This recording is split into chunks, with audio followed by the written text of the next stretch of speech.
So good morning. Thank you for having me. Thank you to Jeremy and the whole team here. Really appreciate Wichita State University and the CEDBR, I got to get all the initials right, for having us, and really pleased to join the conversation this morning. So the Manufacturing Institute is the programmatic and the educational and research arm of the National Association of Manufacturers. We are based in Washington, D.C. Don't throw anything up here. I think I'm probably too high anyway to reach me. So we are based in D.C. The NAM is the largest trade association for, the largest industrial trade association, representing manufacturers large and small. We have the NAM has 14,000 members. The Institute has a mission of improving the competitiveness of American manufacturing in America, because we like foreign investment as well.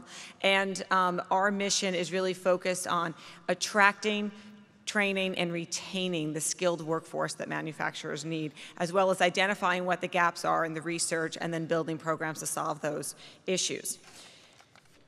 So let's go forward. So this morning I'm going to talk, just to give a little quick update on the state of manufacturing in the broader economy, and also talk then about some of the technologies that are impacting manufacturing and how that affects the workforce. So some will ask, is there a resurgence in U.S. manufacturing? We often talk about a renaissance in U.S. manufacturing, and we would say yes, there is absolutely a resurgence.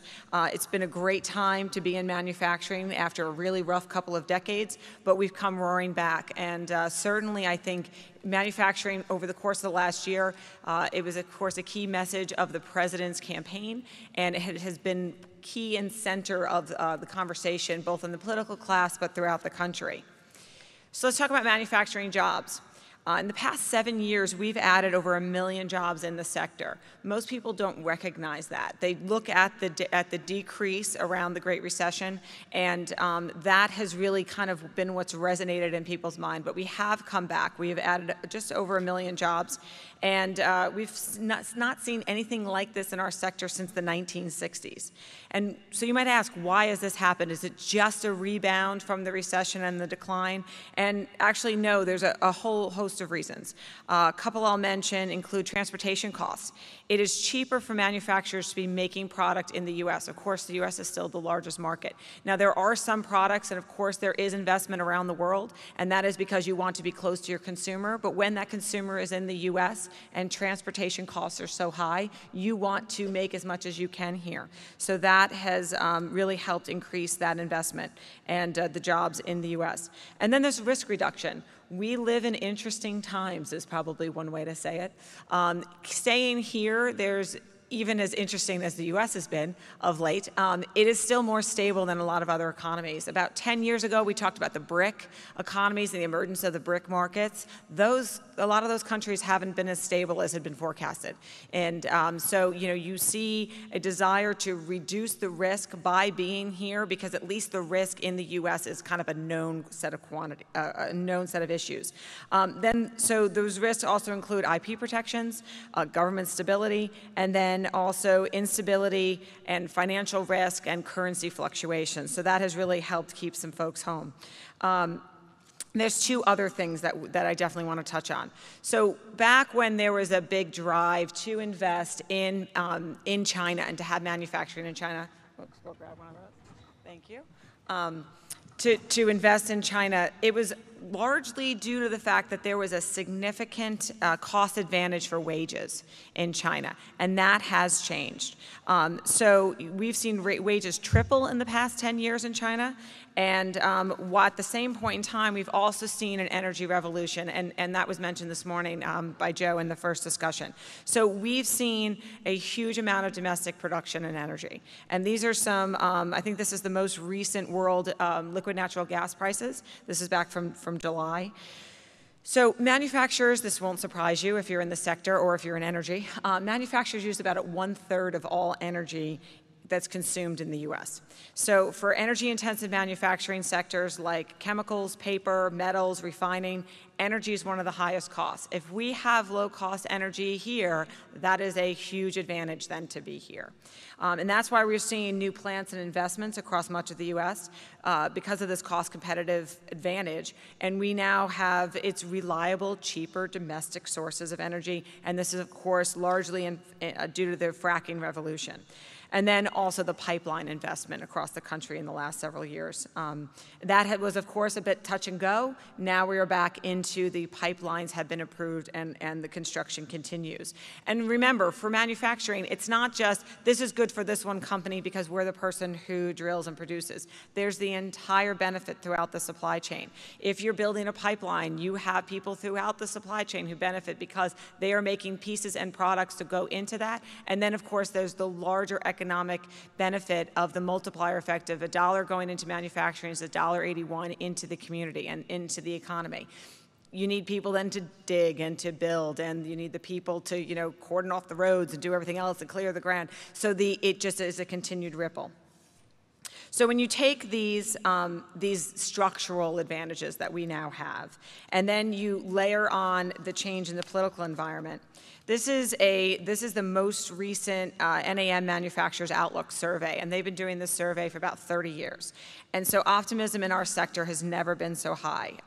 In January, it was the highest ever in the first quarter of this year. The president talked a bit about this and had a couple of events to highlight that back in the first quarter.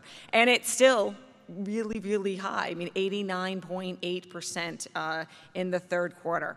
And that is because there's a hope for, and Joe talked a little bit about this too, the reduced regulatory burden. There is an effort underway in Washington. I mean, and manufacturers, I'll say, we as a sector agree exactly with what Joe said. We need regulation. We just don't need 262,000 regulations that affect the industry. And there's some outrageous number that the NAM determined, and it's about 200,000 regulations that affect our sector. And so narrowing the regulation, removing old, things that have been lingering in the system because these don't die, they just stay out there, pulling some of them out of the code, no longer having to enforce those, and focusing just on the ones that we need. Everybody wants clean air and clean water. Our sector wants to be in a place that we are helping develop the economy and the community. However, we also have to be able to do business. And so the regulatory change and the view of that in Washington has been significantly positive, and that's really helped optimism. And then there's also comprehensive tax reform. Now, I'll tell you, I just took the job as the executive director of the Institute. I spent the last 6 years lobbying on tax reform. So I spent a lot of time thinking about tax reform. Tax reform is huge. It is needed. It is way, way overdue. There are people in this room, I'm upset about this to say, there are people in this room who were not alive during the last tax reform. I am not one of them. I do remember that. So, having that and the prospect of that is hugely helpful to the business community. But I'll say at the same point in time, as much as there is optimism, there are still some challenges for the sector. But we'll get to those in a minute, and they do surround, and Jeremy talked about this, they do surround labor in the workforce. Last week, actually, the president came to the National Association of Manufacturer Board meeting to talk about the goal for tax reform. I think the comments from the administration that it'll be done before the end of this year are very optimistic. But I think it is very conceivable for it to happen in the first or the early part of the second quarter of next year. And that will really help make the U.S. and investing in the U.S., it'll be much more competitive, and it will reduce any disincentive that remains to manufacture here in the U.S. So we remain optimistic that these economic conditions will continue to hold steady and the policy developments will continue to come. So innovations, there's obviously a lot of innovation in the sector. Joe mentioned this a bit. There is the increase of the use of technology to really help drive production, and that has certainly accompanied this growth in jobs. And while the U.S. has always enjoyed a competitive advantage on technology and software, we're seeing a change, a shift where it's much more accessible. And so it's not just that we all have the newest iPhone, but it's also that in our factories we are seeing a much more pickup of technology, and this has really helped U.S. manufacturing. So 3D printing, you've all heard of this before, but I don't know if everyone has spent a lot of time thinking about the evolution in 3D printing. So 3D printing came from this idea that it was built for prototypes, and you could print out, things onesie-twosies, shall I say. So it was, you could use this for prototypes, you could build something as a model and say, this is what we could build, and then you go on and use some more traditional technology. Now more than 2/3 of manufacturers use this in some way. The price of the machines have come down. The inks, the so-called inks, the price of those have fallen. And also, because of material science improvements, you are actually able to print using metals and actually produce product and not just prototypes. And so this has really been a revolution. As questions of quality are being addressed, people now are more willing to use them as the actual, machine to make the product, and this has really helped. We can foresee a future where 3D printing is accessible and that inventors and makers of all sizes can take advantage of the technology. I was actually at an event last week, and a speaker on a panel with me suggested that every parent go out and buy a 3D printer. It's about $500, I guess, for some of them, and you should get them so that your kids can use them and hands-on learn the technology and take advantage and be wowed by it so that they can build the interest. We spent a lot of time talking about perception and engagement of children, and I think that sounds like a great idea. So the robots are coming. We spent a lot of time hearing about the next generation of robots that are taking manufacturing by storm. In the last 3 years, we've seen a 6-fold increase in orders, amounting to nearly $2 billion of investments in robots and automation. And this is everything from robots who are actually doing things, think repetitive welding, but it's also robots moving things around the shop floor. I was just up in Nebraska 2 weeks ago and was talking with a company who was building kind of the cart that goes on top of a robot that you can swap out, and think a supersized Roomba. And it is moving product and supplies and pieces across the shop floor so you can continually update that inventory so you can more efficiently build what you're doing. So, with robots, we always have this concern that they're going to take over and steal all the jobs. But when we ask manufacturers about this, what they've said is, actually, 3 of the 4 answers here. Now, there is one that says there is a replacement of workers. And I would say to that, what type of workers, and that's a whole different discussion to have, but that there is a new creation of jobs because of automation and robots being brought into manufacturing.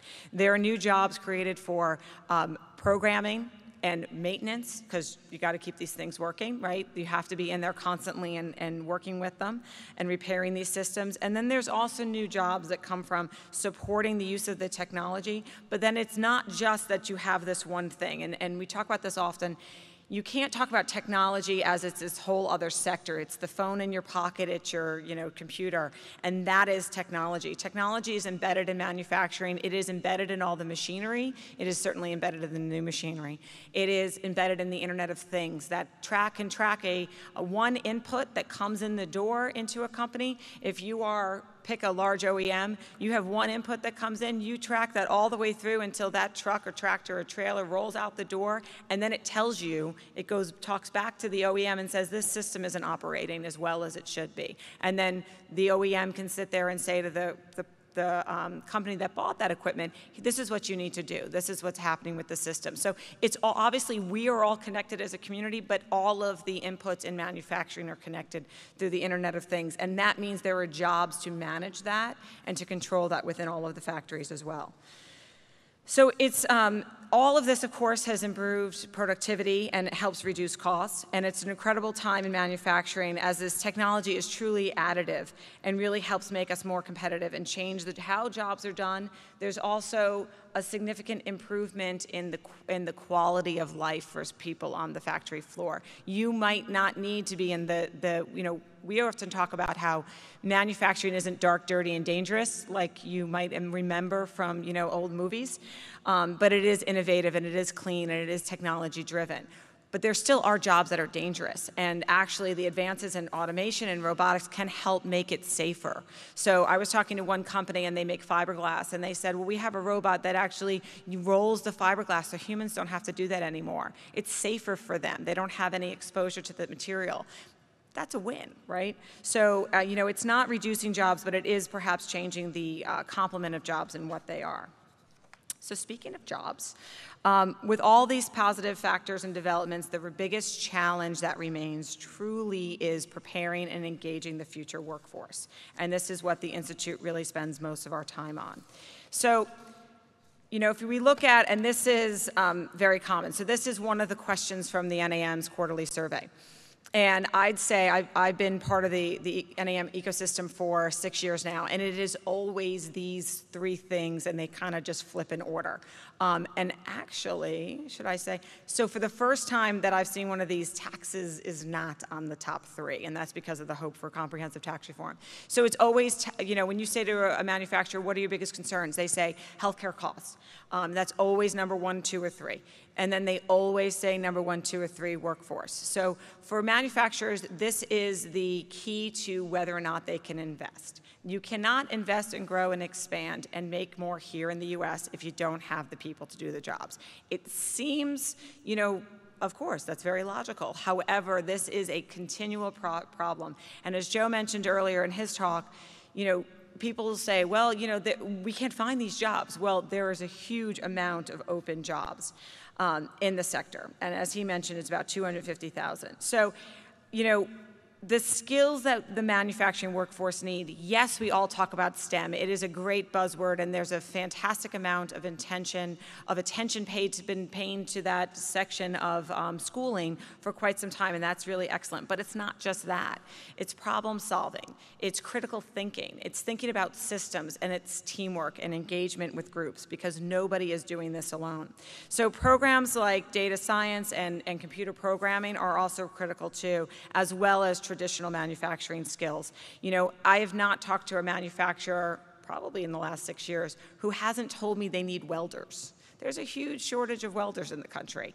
And, but there's also a shortage of industrial programming and logistics and everything throughout the entire chain. And so, you know, we have the new skills in manufacturing, kind of the data science, the cybersecurity, all of that is needed. But we also have very traditional jobs in manufacturing that continue to be open and in high demand. Truly, like industrial maintenance, those jobs are critical. And then things also like welding. So this is the job opening in manufacturing. So Joe quoted 250,000. Our stats tell us, and I think it's probably who we are counting as manufacturing. We have about 400, by our estimates, we have about 400,000 open jobs in our sector today. 400,000. This really restricts, of course, the ability to grow, and this aligns with what we've seen in research. So talking about research, if you've ever spent time talking about the skills gap and the labor gap in manufacturing, you've probably heard this statistic that there are an expected 2 million jobs that are expected to go unfilled in our sector between 2015 and 2025. That is the result of a study that Deloitte did with the Manufacturing Institute a couple of years ago. The overall number, to kind of step back and put this in perspective, is there are actually 3.5 million jobs in our sector in this 10-year window. It's that these 2 million will go unfilled because we can't find the workers. And so, you know, the reasons for this, it's the silver tsunami, which I always make up other names for it, but that's what it's called. The retirement of the baby boomers. You will see a big drain of that knowledge, of that expertise, but also the worker. So there's that, but then it's a good news story, right? A lot of these unfilled jobs and the need for these jobs is going to come from economic growth. But here's the problem. So if you ask people if they were to re-enter the job market today, what sector they would go into, this is how they rank it. So for all respondents, they would put manufacturing as number 5. It makes me a little bit crazy on a personal level that technology is this other bucket again, and it's separated out there, and energy is another bucket too. And certainly there are technology jobs and energy jobs that have nothing to do with manufacturing, but those are also embedded in the sector as well. So we're number 5, but if you talk to Gen Y, we are number 7, and that is certainly creating challenges for manufacturers as they go forward. And so we really view this as we have a people problem, and a big reason for why we have a people problem is the perception of manufacturing. And so we have a lot of work to do as a sector, and as parents, and as educators in that space as well. So we have to do things like Manufacturing Day. So tomorrow is National Manufacturing Day. This is an event that started in 2012 with the Fabricators Manufacturers Association International, FMA, and they started in 2012 with 237 events. Tomorrow and throughout the month, we will have over 2,500 events throughout the country where manufacturers will open their plant doors. Technical colleges will do this as well. They'll open their doors and welcome the community to show people what modern manufacturing looks like. And this is truly, truly critical. Seeing it, being able to expose it and witness it firsthand changes the perception. We have to change the perception always. We're not going to get parents to be okay with their kids saying, I'm not going to college, I'm going to go to this technical program and enter the workforce, because parents are the driver there. But parents are also key because they're the ones who are going to sign you up for that after-school program or that summer class, or they're the ones who are going to go to the school board and complain when resources are taken away from maybe AP programs and put to technical and vocational programs. I have heard a couple of good stories here today about good work that is being done here in Kansas to focus on career tracks and not just, what we always say is there are many ways to get into family supporting careers. College is one of those paths, but CTE is one of them too. And so we need to make sure that students are encouraged to go through technical and vocational education, to have the exposure, whether they want to then build on that and get their master's in engineering, that's fantastic too. But there is a really successful opportunity for family supporting jobs in the manufacturing field without the necessity of a 4-year degree. So changes to things like Manufacturing Day are really critical in changing the perception of what modern manufacturing is and really giving that exposure and maybe lighting a spark in a student's mind about what they could be doing. So this is the map of when I left on Tuesday, when I left DC. This was the map of the events happening here in Kansas. I would encourage you to go to mfgday.org and look for new events as they get posted, because really every day is Manufacturing Day and more events can happen later this year. So what do we do? So we have a whole series of education and workforce programs at the Institute that we work on with partners throughout the country, where we work on efforts to attract, train, and retain that workforce so that we can fill that need. Here in Kansas, we're also going to be launching in later this year, or actually say January, a program on training exiting military members into manufacturing jobs, and I'll talk a little bit more about that later. But there are efforts like this. It's everything from the after-school program to the summer camp, to Manufacturing Day, to apprenticeship programs. As you move up the age scale, I'll step back and say you need to start as soon as 5th and 6th grade to get kids interested in the sector.